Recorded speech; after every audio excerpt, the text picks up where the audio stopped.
Welcome to this very special edition of the KJ Masterclass Live, the show which ensures that you profit from your time spent here with experts, either through the industry insights, information, or simply learning from them. And today we have Gabriella Milgrom. She's a home renovation, interior design, plus building expert. Welcome to the show, Gabriella. Hi, thank you. I'm excited to be here. You're welcome to the show. You're welcome to India. And I'm sure a lot of people, not just in India, but across the world, will be able to benefit from what we are going to discuss. And we'll be talking about home renovations hacks with you, because you got lots of experience. You have been in the design and construction industry for over 12 years, designing and managing multi-million dollar residential projects, commercial spaces, and hospitals. And you teach women how to create the dream home the right way from the start by learning the key design drivers, strategies, and management tactics that are needed to build the dream home they have always imagined. So my first question to you, Gabriella, is to understand that, firstly, when somebody is trying to move into a new home or even then what is the best way to do it? Should we renovate it before, or should you do the renovation once you move into that house? How should one look at that? Let's start from here.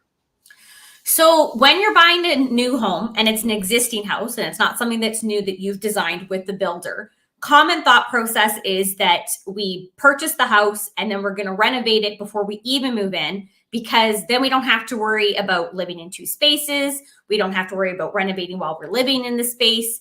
And it seems a lot easier. The problem is that what often happens when we approach it in that sense is we actually haven't lived in the space. We haven't got a sense of the house's character. We also haven't got a sense of how the house actually works and functions for what we need as it is now. We're making assumptions about what it is that could be improved and how we want it to work based upon just looking at it without actually living in it. And there are pros and cons to both. I mean, one, the reality is if you renovate while you're living in the space or later on down the road, you either have to renovate and exist in cohabitation with the construction, or you have to kind of move out and then come back in, or you end up renovating prior to, and then you're holding to kind of costs associated with the rental and your house. But if we actually live in the space first, we can figure out what we actually need to happen. For instance, when I moved into my house, which we bought 4-ish years ago, I instantly wanted to renovate the kitchen, like right away.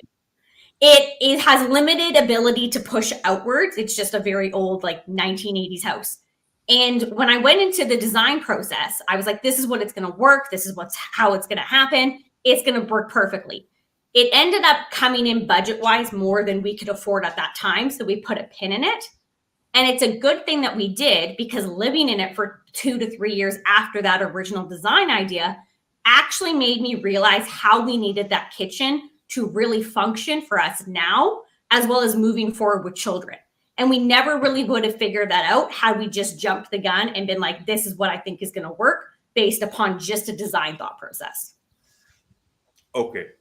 So it's an individual choice, but it's always better to be aware exactly how much renovation, what sort of renovation does a particular space deserve. So is it 50-50, or is it like it's always a better idea to move in first and then look at what exactly you... It depends the extent of the renovation, honestly. If you are gutting it entirely, I mean, I have a client who purchased a house and they basically have stripped it down to bare studs, and they are completely expanding and renovating the entire inside. In that sense, they are then putting their own functional needs in terms of how the entire house is going to work and look together aesthetically and cohesively for what it is that they need to happen.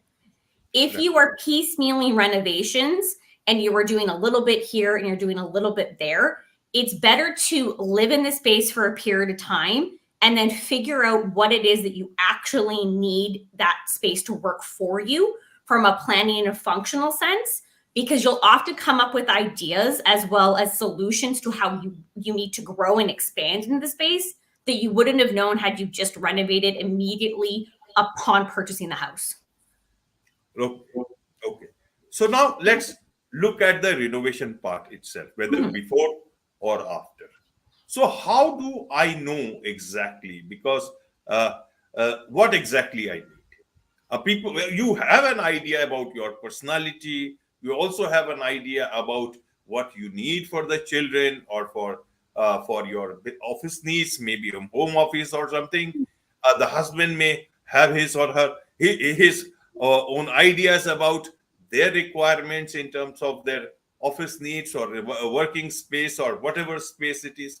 Then how do you still figure out what exactly you need in terms of different needs of different people within the house, and how do you get to those enumerating those needs and then look at getting them fulfilled? Because it may seem like very easy, like I like very minimalistic designs, but my wife, she has her own taste and this is very natural. But Yeah. then it is very easy to say that, okay, I like a minimalistic design, so and she likes to be in a very different sort of a space. Then but to put it on pen and paper and then to get it executed, these are so different things. So how does one start with the thinking itself? It's Yeah. about it's just about, it also needs vision, it also needs strategy. So is there a step by step on how should one go by the thinking of this whole Mhm. renovation business? It's a little what's not taught or spoken about, because the common misconception as well as the common direction that you'll see in design shows and really what's talked about within the design influencers that are out there is start with the vision board. Start with what you want the space to look like. Go immediately into what you were talking about in terms of aesthetics. So you're liking minimalism, your wife is liking more bold, kind of colorful and out there spaces. And then you're trying to just look at it from an aesthetic standpoint and trying to meld the two. And the problem when we look at spaces and renovations as a whole with only those kind of blinders on is that all we're focusing on is what it looks like. And we're forgetting the key problem and we're forgetting the key issue of the space and trying to solve that. So, really, how you actually have to start any project, whether it's a small bedroom or it's a tearing down walls in a larger scope of a renovation, is to look at what is not working and how you need the space to actually work for you. So, first, what I always recommend is to sit in the space and to absorb how people utilize it. So, for instance, if it's an entry space that you are looking to renovate, make a list of all the things that you need to actually happen that make your eye twitch and bother you every single time you walk into that entry. Is it lack of storage? Do you not have a space to sit? Is it just that the flow doesn't work? Whatever it might be, make that list down and then just kind of sit and absorb how the rest of your family actually works with it. Because how you think that the solution might be, say to put shoes underneath the bench, might not actually be how your husband already interacts with the space. And if you put something in it that he's never going to use, it's still not going to solve the solution. So take a step back, look at how people interact with it, and then make a list of what is not working, what's working, what are your nice to haves, what are your need to haves, and then you pretty much make a priority list. So we start with the functional essence of what that project needs to be and the goal of the project. So what is the problem and the solution that we're trying to get to? And then that becomes your goal for what that project's purpose is. And then we make a priority list. And the priority list is really important because as the project develops and you start looking at budgets and you start looking at aesthetics and you start looking and talking to contractors, you're going to end up with this ebb and flow where certain things are going to come as shocks to you in terms of costs. And you're like, oh my God, that's way more than we thought it was going to be. And the thought process is then we either need more money or we have to go to the priority list and decide what it is that needs to happen in that space for it to fulfill the purpose. And then what could be possibly pinned for later that could be brought in once we have more of a budget to be able to execute it. So when you make the purpose and the goal first, we then create and we figure out what actually needs to happen in the space. And then we bring in the layer of aesthetics and we start looking intentionally for those design solutions that are going to solve those problems that we've identified. And that's how you create a package from the beginning. Right, Gabriella. So once that part is taken care of, then how should you go about doing the actual work done? Should one look at doing it themselves, or or if they want to talk to any contractor or anyone else who can get this done for them, is that even if you are very rich and you have lots of money, you will perhaps always fall short of that.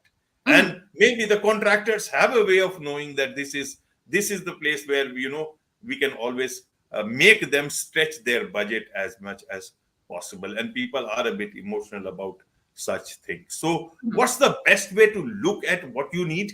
How do you set that budget? How do you discuss those things with a contractor? Or it is always also a good idea to start doing it yourself? What would you suggest for a common person, for a general person who is trying to make something better of the house that they have just bought? So the first layer of that would be, do you hire out or do you DIY? And the way that you figure out in terms of what makes the most sense for you is really to, one, decide, are you someone who even enjoys DIY? Are you someone who's like, I've got some tools, I'm a little bit handy, I could probably figure it out? Then DIY might be an option for you. If you're someone who has no interest in it whatsoever, then it's not a worthwhile avenue to go down. It's going to cost you more in terms of time, headache, as well as expenses than if you had just hired it out. The other thing when you're looking at DIY is to look at it beyond just the price that's given to you. So let's say it's a deck and you get a quote from a contractor that's like $8,000 to do a deck. And you go, that's ridiculous. And a labor rate of $55 an hour, that's too much. I'm going to DIY it.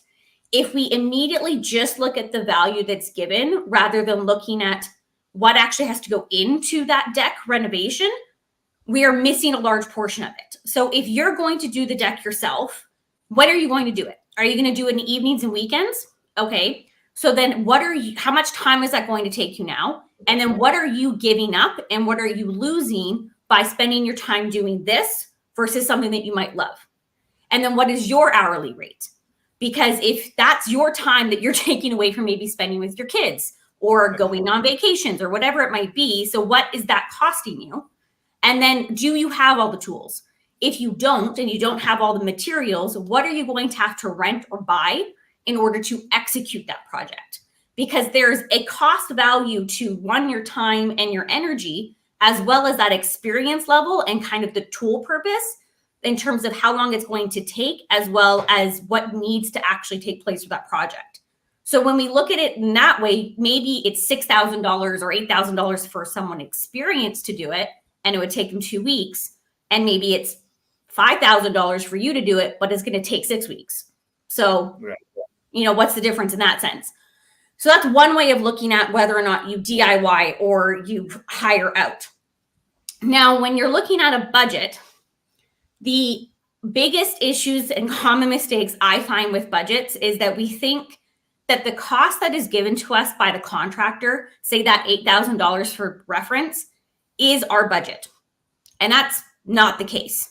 That is a portion of your budget, which forms your tracking budget. Your costs are more than just that cost that the contractor gives you. You have a contingency that's added to that is not part of what you provide to him. You also have an extra fund called a reserve fund. You have additional costs associated with building permits and any of the soft costs that might be part of it. So did you have to hire someone to design the deck for you? Those are costs that are additional and above to what that contractor has priced you. And then there's taxes and those things on it, right? Like if you forget taxes, you could be out thousands of dollars that you have to somehow find. So those are the big things with budgets, is that we assume that the cost that is given to us by the contractor is our whole budget, and it's not. There are layers to building budgets. I actually have a YouTube video coming out in a few weeks that goes through all of the 7 parts of it. So I'll provide that link for you. It's very detailed.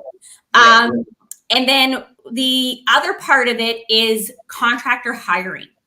So there are common red flags that you should really be aware of. And there's also a lot of questions that you really need to deep dive into in order to really get the best contractor for your project. It's different when, and I hate to say it, but it's different when you're a female versus if you're a man. I wish it wasn't, but I've worked in the construction industry for over 12 years at this point. You get treated differently. So if you are a female and you are hiring trades, or you're hiring contractors, there's a little bit of a different kind of cue in a sense that you need to be paying attention to versus than if you're a man. It still happens with men, but not quite as often. And that is very much how they relate to you as well as how they respond to you. If they are dismissive, if they just don't really have any time or attention for you and they're a little bit arrogant and condescending in terms of how they're speaking to you when you're interviewing them, that is a red flag because that is how they are always going to relate to you. So that's a big one. The other ones would be when you're talking to them for getting quotes, if they place urgency on moving forward with them and they try to be like, oh, if you don't book me in the next week, I'm not going to be available. That's typically a red flag. If they ask for money up front in order to buy materials and like, I need a large retainer in order to do this, but they haven't even come on site and they haven't even bought anything yet, that's a red flag. Like you can get them to buy the materials in advance and then they bring them to site and then you pay them immediately. But I wouldn't give a huge amount of money right away. They typically walk away with it and never come back. And then other ones really come down to the questions that you need to ask. So never proceed with a contractor who isn't insured and who has a license. It's a giant risk. In Canada, it's actually not required to operate as a contractor, which I find very weird, without insurance and without a license. You can have these small mom and pop shops that don't have it. I never recommend it because if something happens on your construction site, either with a trade or someone else in your house based upon the construction, you yourself become liable for it. And that's a giant risk you don't want to take. And then there's things related to the pricing models. That's another really big question you need to ask. Depending upon your project size, some contractors will try to do time and materials, and that's just going to end up costing you a lot. So the big thing to understand with the pricing models, which are like lump sum, you can do time and materials, you can do cost plus. And I've got a blog post on this as well that goes through all of it. That is that the more detailed you can be at the beginning to exactly what it is that you want, you've specified everything, you've selected everything, you know exactly the details and how you want that project to move forward, the more accurate your pricing will be.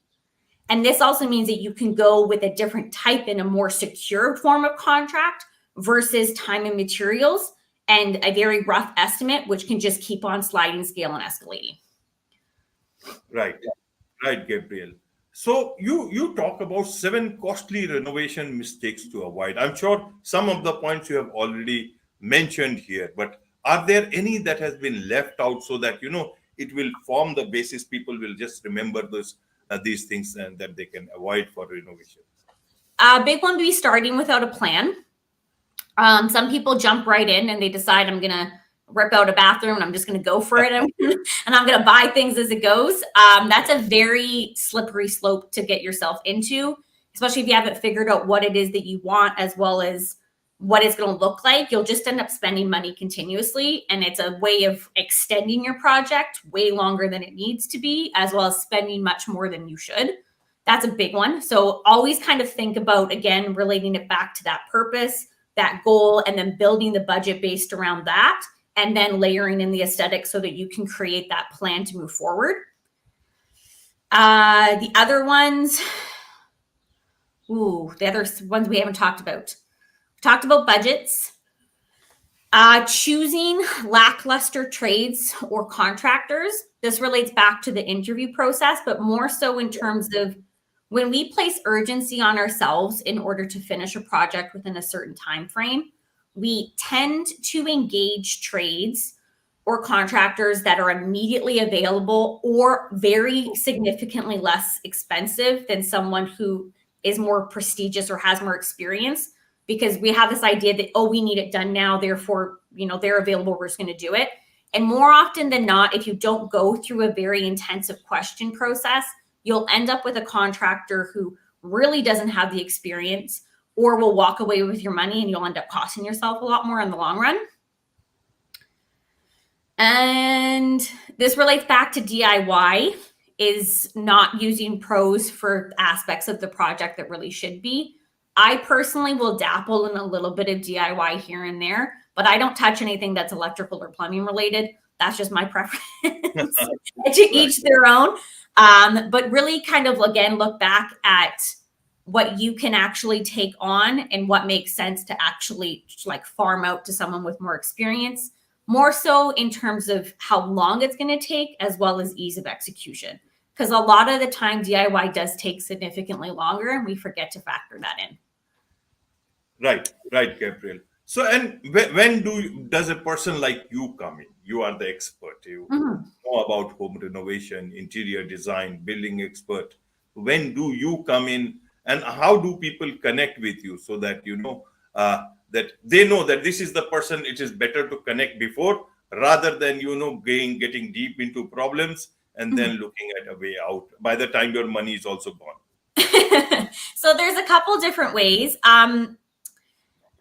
The best direction is to find yourself someone like myself who gives you a design strategy session. So that is really meant for if you are at the beginning of a project, you're trying to figure out what it is that you want to do, as well as even if it's feasible. So how much is it going to cost? How long is it going to take? What is actually involved in that home renovation idea? In terms of, do you need to make structural changes? Do you need building permits? Do you need to engage a whole bunch of consultants you didn't know because you haven't really figured out exactly what you want?